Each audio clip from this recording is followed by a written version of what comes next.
আসসালামু আলাইকুম রহমতুল্লাহ। ভারতের নরেন্দ্র মোদী বিশ্বের সবচেয়ে বড় গণতান্ত্রিক রাষ্ট্রের প্রধানমন্ত্রী, তার এই কাজটা করা উচিত হয়নি। এতগুলো জঙ্গি, এতগুলো লোকের মনে কষ্ট দিলেন আপনি। তারা টিএসসিতে আসলো, তারা রাজু ভাস্কর্যে আসলো, তারা 4-5 জন লোক নিয়ে দিল্লি না ঢাকা, নরেন্দ্র তুই গদি ছাড়, এইসব স্লোগান দিলে তারা কত স্বপ্ন দেখেছিল। তারা বাংলাদেশ থেকে কুরিয়ার করে খাবার টাবার পাঠাইলো ককরোচ পার্টির, আপনি সব নস্যাৎ করে দিলেন।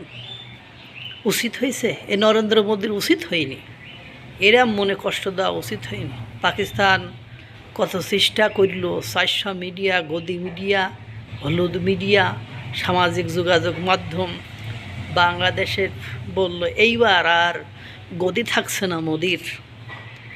আমি শুধু একমাত্র মনে হয় ব্যক্তি বাংলাদেশের যে সামাজিক যোগাযোগ মাধ্যমে কন্টেন্ট ক্রিয়েটার হিসাবে আমি জানি, কারণ আমি ওদের নিয়ে একটু গবেষণাটা করি, যে এই দেশে সরকার, নির্বাচিত গণতান্ত্রিক সরকারকে এভাবে ফেলানো সম্ভব নয়।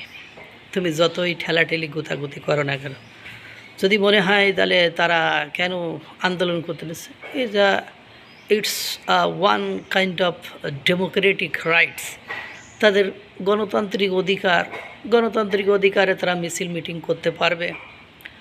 তারা প্রশ্ন লিক যেটা হয়েছে সেটা তো সত্য, সেটা নিয়ে তারা আন্দোলন করতে পারে। সরকার তাদের দাবি দেওয়া মেনে নেবে, এটা স্বাভাবিক। কিন্তু ছাত্র আন্দোলনকে কেন্দ্র করে তুমি সহিংস, তুমি ডেভেস্টেডের ফাঁদে, তুমি ভারতের শত্রু রাষ্ট্রের জনগণের তুষ্টির জন্য দেশের সরকারকে ফেলে দেওয়ার মতো কর্মকাণ্ড করবে। সরকার তো এটা বসে বসে দেখবে না।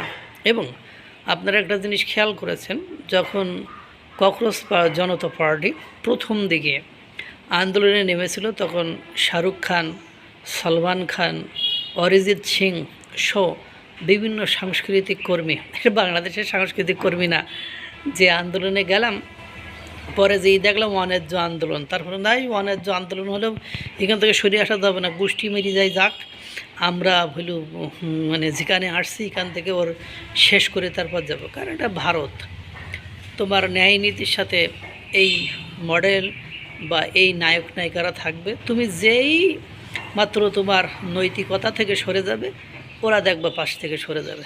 সে অরিজিৎ সিং স্ট্যাটাস দিয়েছে, আমি তোমাদের সাথে নেই, কারণ তোমরা তোমাদের আন্দোলন থেকে বিচ্যুত হয়েছ। শাহরুখ খান নেই, সালমান খান নেই, মানে এরকম যারা তাদের সাথে সংহতি জানিয়েছিল, যখনই তারা দেখলো বা বুঝলো যে তারা তৃতীয় কোনো থার্ড পার্টির হয়ে কাজ করার চেষ্টা করেছে, কারণ আশেপাশের তাদের যে খাবারগুলো আসছে, এই খাবার তারা কোথা থেকে পাচ্ছে, এবং তাদের স্লোগানের ধরন যেটা ভারতীয়দের সাথে যায় না, তাদের যে স্লোগানের ধরন নারায়ে তাকবীর, আল্লাহু আকবার, ওই দেশে বসে দিচ্ছে। আরে ভাই, তুই আসছিস নিটের সমস্যা নিয়ে, প্রশ্নপত্র সমস্যা নিয়ে, তুই এসে এই স্লোগান দিবি? নরেন্দ্র মোদী সুন্দর করে এসে 3 মিনিটের একটা ভাষণ দিলেন, তারপরে সব কিছু শান্ত আলোচনায় বসলো। তাদের নেতা অসুস্থতার কথা বলে চলে গেল, সোনাম ওয়াংচুক, তিনি অনশন ভেঙে ফেললেন, এবং পাশাপাশি বজরঙ্গলি নাকি বজরঙ্গ যে বাহিনী, তাদের ঢোকা শুরু হয়ে গিয়েছিল, যে কথা বেশি বাড়াবাড়ি করলে, সরকারকে নিয়ে বাড়াবাড়ি করলে কপালে বেগ আছে।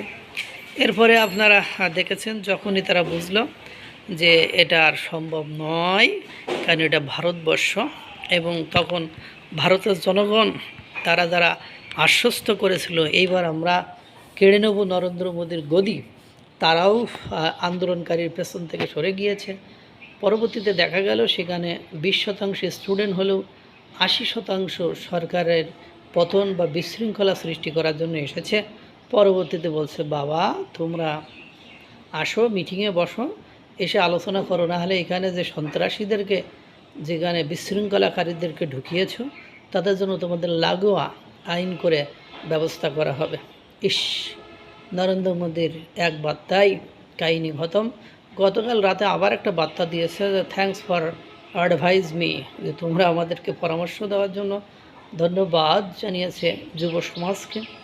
এবং নরেন্দ্র মোদীর গদি তো গেল না, মধ্যে পড়ে বাংলাদেশ থেকে মিডিয়া থেকে শুরু করে এনসিপির হাসনাত আবদুল্লাহ, সার্জিস আলম, নাসিরউদ্দিন পাটোয়ারি সহ যারা ভারতের বিরুদ্ধে মোদির বিরুদ্ধে বক্তব্য দিয়েছিল, এদের জন্য কখন শনির দশা চলে আসে আল্লাহই ভালো জানে। আল্লাহ তাআলা সকলকে ভালো রাখুক, সুস্থ রাখুক। আসসালামু আলাইকুম ওয়া রাহমাতুল্লাহ।